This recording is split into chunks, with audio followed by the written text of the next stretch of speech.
Hey, and welcome back to another video. And as always, I really do appreciate you clicking in. Well, it's definitely this Kamala crash out it's getting worse. It's getting worse. I mean, I don't even know what else to say, but I have a couple of videos I want to share with you. And there's some trends that are going on that are really, really dark. Let's take a look at this one here. Now, this is a trend that I noticed. It's kind of started on Twitter, TikTok, and they're calling it the MATGA. It's an anti-Trump women's deadly new trend. And this is in Newsweek. I didn't realize it got on Newsweek, but I'll just read the article for you. It says, in the wake of Tuesday's election results, some women frustrated by President-elect Donald Trump's return to the White House are using a centuries-old metaphor about women poisoning their husbands to channel their disappointment, causing a stir online. The Make Aqua Tofana Great Again, or MATGA movement, is a recent online trend in which some women humorously advocate for reviving aqua tofana, a 17th century poison used by women to kill and escape their abusive husbands.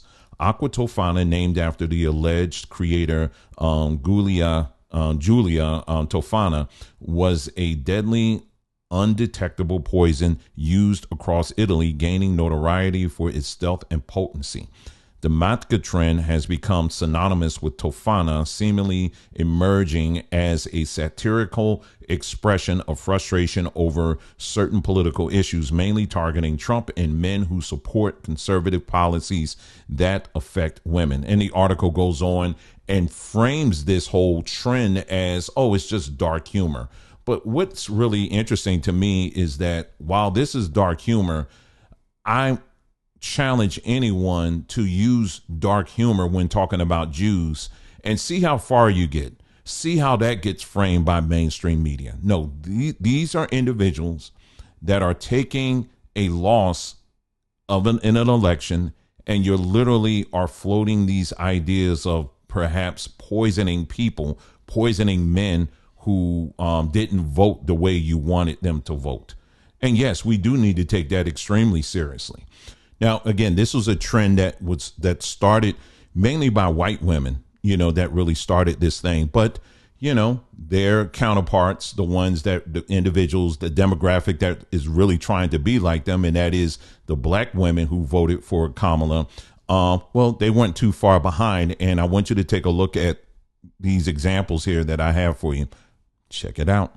Women who can divorce their husbands, I'm going to need you to do it today. And who can't divorce their husband, look up aqua tofana. I didn't say to do anything with it. I just said to look it up. BB is appalled at y'all. Y'all really did this? Okay, well, she's not the only one. I have another one for you. America, we're not going back. We're not going back. We're not going back. And in this one, this individual, well, she's just talking about just going and investing in a poison ring.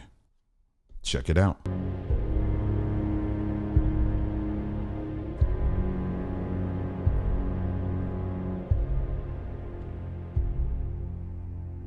So we're supposed to just overlook this and act as if that's really nothing. So, this is how far this has gotten. And like I said, again, it just amazes me that the same individuals who were predicting death and destruction and damnation once Trump got elected, if he got elected, are the very ones that are leading off with death, destruction, and damnation just by uploading things like this. Yeah, it's really something, but it didn't stop there. So I found this other video, someone forwarded to me actually, where you have this black woman who's actually romanticizing the idea what if black men did not follow a black woman to freedom during slavery? And, it's going to be the video clip itself of her talking and just showing the still. But I also took time to screen record or to capture many of the comments, because I want you to look at the comments as well and see what other black Kamala female supporters are saying about this. I wonder how many men stayed behind in slavery because they would not follow this woman. I was just thinking, I wonder how many men actually stayed behind because I wonder how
So there's really nothing more to say. I just wanted to make this, make sure that this was in the permanent public record. This is something that we have been addressing.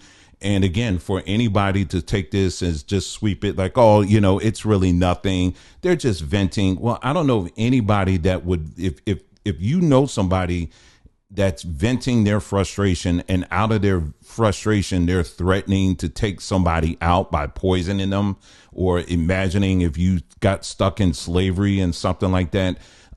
Yeah, that's an individual. I don't think you want to be near them, let alone wanting to probably report them to the authorities. So if you didn't catch the video that we did recently, where we made it very clear that it's individuals like this where we're going to have to take a firm stance against and call them out for who they really are.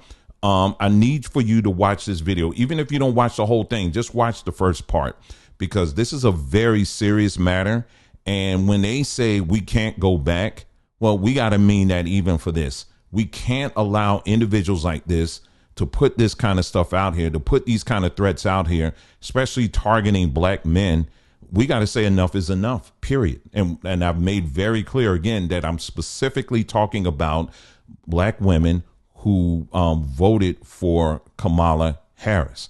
That's who I'm talking about. Now, you may say, well, not all of them, all black women who voted for Kamala Harris would co-sign on something like this. And I tend to agree with that. But here's the thing. I don't hear any of them coming out and condemning these actions. They're just getting worse and worse and worse. And the silence is getting quieter, quieter, and quieter. So that speaks volumes to me, and it speaks volumes to many other people. But I just wanted to do this short video just to highlight it and show you just how it's getting out here. And we have to be very careful. Not everybody that may look like us aren't necessarily for us. So again, thank you for tuning in. You guys take care, and I'll see you again soon.